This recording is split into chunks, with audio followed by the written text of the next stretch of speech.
प्रणाम आचार्य जी। मेरी बेटी जो है वो कुछ बिहेवियर करती है या कुछ सोचती है, वो पूरी तरह अपने को अभिव्यक्त नहीं कर पाती है। भी मुझे चिंता होती है तो थोड़ी मिनट के लिए मैं उद्विग्न हो जाती हूँ, मतलब चिंता से होती है तब। तो मुझे ये भी पता है कि ये मेरा उसके प्रति मोह है, लेकिन उससे छूट नहीं पाती हूँ मैं। बेटी से अगर प्रेम है तो आप उसकी उलझने समस्याएं सुलझाना चाहेंगे, है ना। किसी की भलाई चाहते हो तो उससे मोह मत करो, और किसी रिश्ते में आग लगानी है तो उसमें मोह और आसक्ति ले आओ। अगर पहचानना हो कि कौन सा रिश्ता बर्बादी की ओर बढ़ रहा है तो देख लेना कि उसमें मोह है क्या, अटैचमेंट अगर दिखाई दे गया तो समझ लेना ये रिश्ते में आग लगी है। मोह शुभ नहीं होता। ऐसा नहीं है कि मोह कोई नैतिक मूल्य है जिसका पालन करना चाहिए। मोह एक व्यावहारिक मूल्य है, एक प्रैक्टिकल वैल्यू है वो। इस तरीके से कि अगर मोह होगा तो दिक्कत आएगी। सोचो कोई तुमसे गले मिले और गले मिला ही रह जाए, खौफनाक लगा ना। ये मोह है। प्रेम कहता है गले मिलो, हो गया आलिंगन, चुंबन भी कर लो, हट जाओ, हटना सीखो।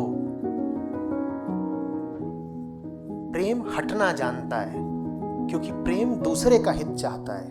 मोह सिर्फ अपना हित चाहता है तो वो सिर्फ चिपकता है। चिपको चिपको चिपको। प्रणाम आचार्य जी। मैं 4 साल से आपको सुन रही हूँ और पढ़ भी रही हूँ।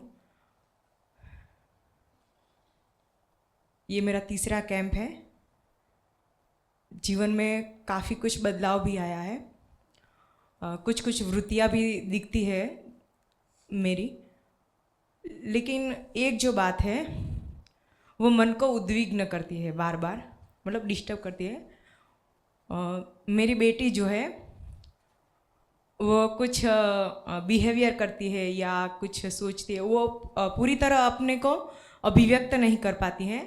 तभी मुझे चिंता होती है तो थोड़ी मिनट के लिए मैं उद्विग्न हो जाती हूँ, मतलब चिंता से होती है तब। तो मुझे ये भी पता है कि ये मेरा उसके प्रति मोह है, लेकिन उससे छूट नहीं पाती हूँ मैं। वो भी आपको सुन रही है, वो यहाँ आई भी हुई है। तो मुझे कुछ मार्गदर्शन कीजिए कि मेरा मोह थोड़ा बड़ा। मुझे आपसे मोह नहीं, लेकिन फिर भी आपने जो उलझन बताई है मैं उसका यथाशक्ति समाधान करने की कोशिश करूँगा ना। तो समस्या सुलझाने के लिए मोह थोड़े ही चाहिए, बोध चाहिए, चाहिए ना। बेटी से अगर प्रेम है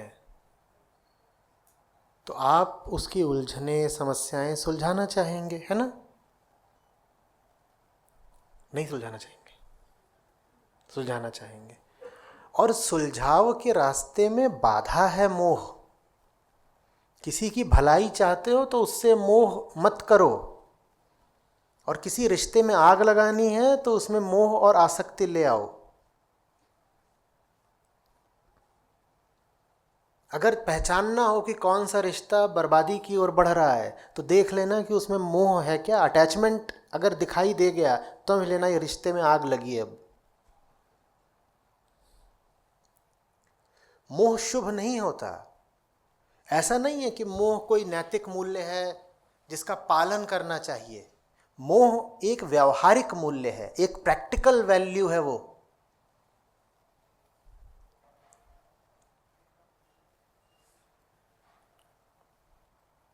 इस तरीके से कि अगर मोह होगा तो दिक्कत आएगी। हम कुछ ऐसे समझते हैं कि वैसे तो मोह अच्छा होता है, मीठा होता है, लेकिन वो ज्ञानी लोग, संत लोग बोल गए हैं कि मोह मत करो, तो मोह थोड़ा कम रखना चाहिए। मोह अच्छा मीठा नहीं होता। जो आपके पास के, निकट के, आपके प्यार के लोग होते हैं, मोह उन्हीं के लिए घातक हो जाता है। दोहरा रहा हूं, जिसकी भलाई चाहते हो उससे मोह मत करो। ये बात शायद अभी समझ में ना आए। प्रेम है अगर किसी से तो मोह बिल्कुल मत रखना उससे। मोह जहां आया प्रेम को खा जाएगा। अब ये शायद हमें पता ही नहीं कि बिना मोह का प्रेम कैसा होता है। कोशिश करो, साधो उसको।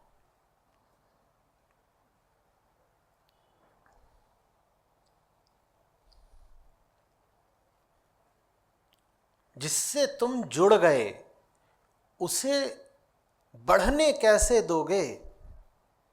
जिससे तुम ही चिपक गए उसे अब उड़ने कैसे दोगे? जवाब दो।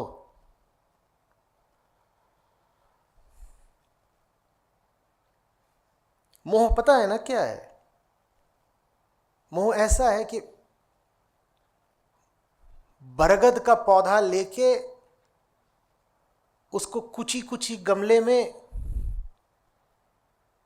अपने शोनू शोनू कमरे के अंदर रखूंगी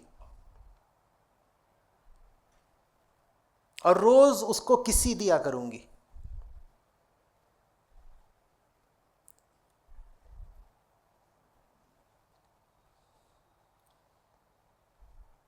कुची कुची गमला, शोनू शोनू कमरा, और रोज उस बेचारे की कुल 4 ही पत्ती है, उनको किसी देनी है। और 4 ही पत्ती क्यों है?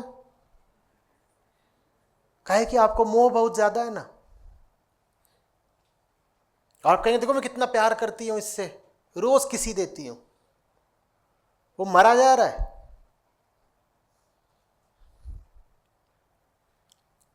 विष चुंबन है ये। अब दिक्कत क्या है कि अपना कमरा छोटा सा है, अपने पास कोई खुली जगह, खुला आकाश नहीं। और वो बरगद क्या चाहता है? उसको तो बहुत सारी जमीन और बहुत सारा आकाश चाहिए। मोह है तो क्या करोगे? कमरे में रखे रहोगे। प्रेम है तो क्या करोगे? उसे दूर वहां स्थापित करोगे जहां उसकी भलाई है। ये अंतर है मोह और प्रेम में। मोह होगा तो बोलोगे माय बरगू माय बरगू।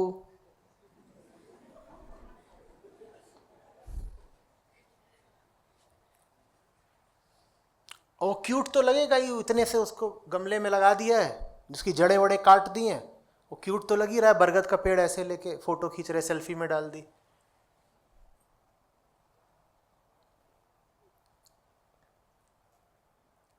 प्रेम होगा तो उसे दूर छोड़ के आओगे, जहां उसकी जड़ें गहरी जा सकें, जहां वो आकाश में उठ सके। अंतर समझ में आ रहा है? मोह और प्रेम अलग अलग ही नहीं होते, विपरीत होते हैं।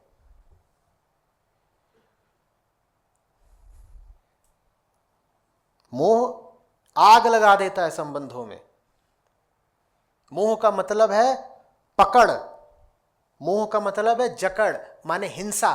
मोह का मतलब है ऐसा आलिंगन जिसमें सामने वाले का दम घुट जाए। महाभारत के बाद धृतराष्ट्र ने क्या करना चाहा था, याद है? बोले ये भीम ने ही मेरे सबसे ज्यादा बच्चे मारे हैं। तो बोले भीम को बुलाया और बोले आओ गले मिलेंगे। मोह ऐसा आलिंगन होता है कि गले मिलो, और ऐसे इतनी जोर से गले मिलो कि जान ही ले लो सामने वाले की। बोलो कि I love you so much. इतनी जोर से गले मिले हैं कि वो छटपटा रहा है, उससे सांस नहीं ली जा रही, पर हम गले मिले हुए हैं, उसको छोड़ ही नहीं रहे। पिछली बार मैंने बताया था ना, मुझे बगल में कमरा दिया था पिछले ही महोत्सव में, सत्र के बाद वहाँ जाकर बैठने के लिए। वहाँ पर लोगों के, प्रतिभागियों के मोबाइल रखे हुए थे। तो 1 बजे ही जा रहा था, मैंने बुलाया कि देखो क्या किसका बज रहा है, क्या होगा। उन्होंने देखा तो उसमें से कितनी मिस्ड कॉल निकली? देखा है वो वाला वीडियो? कितनी निकली? 42 मिस्ड कॉल। ये मोह है, ये आक्रमण है, ये हिंसा है। मोह बहुत हिंसात्मक होता है।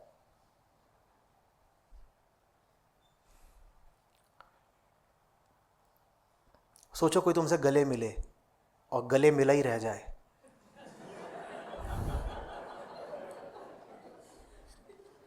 कैसा लगा? खौफनाक लगा ना? ये मोह है। प्रेम कहता है गले मिलो, हो गया आलिंगन, चुंबन भी कर लो, हट जाओ, हटना सीखो। प्रेम हटना जानता है, क्योंकि प्रेम दूसरे का हित चाहता है। मोह सिर्फ अपना हित चाहता है, तो वो सिर्फ चिपकता है। चिपको चिपको चिपको। प्रेम निस्वार्थ है और मोह में गहरा स्वार्थ है।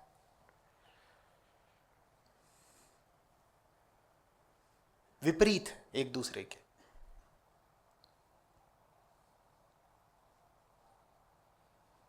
समझ रहे हैं बात को? हटना सीखिए। बरगद को उसकी जगह देना सीखिए। एक बार मिलिए महीने में, पर उन मुलाकातों का कुछ अर्थ होना चाहिए। रोज रोज 24 घंटे चिपके हुए हैं एक ही कमरे में, सूंघ रहे हैं एक दूसरे को, क्या है ये? कुहनी मारना सीखो, दूर हट।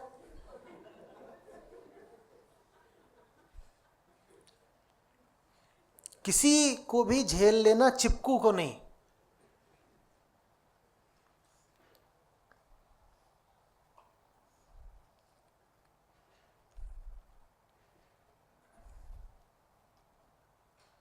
साझेदारी में गहराई होनी चाहिए।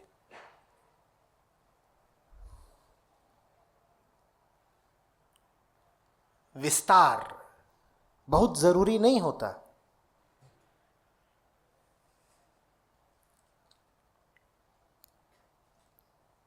कैसे विस्तार की बात कर रहा हूं? विस्तार माने खाना भी साथ में, चलना भी साथ में, उठना बैठना सोना सब साथ में। ये होता है कि सब कुछ हम तो साथ साथ करते हैं।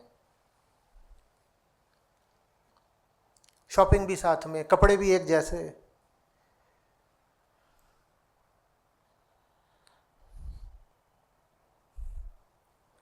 मेरे एक बैचमेट ने यही किया। उसने, उसकी बीवी ने, दोनों ने एक सी टी शर्ट और एक सी जीन्स पहन के फोटो डाल दी। मैंने उसका स्क्रीनशॉट लेके बस उसको भेज दिया। उसका जवाब आया, मुझे माफ़ कर दे भाई। और बहुत उसने ईमानदारी से और बड़ी बेचारगी में ये एक लाइन लिखी थी, मुझे माफ़ कर दे भाई। क्योंकि उसको पता था ये बहुत जलील हरकत है।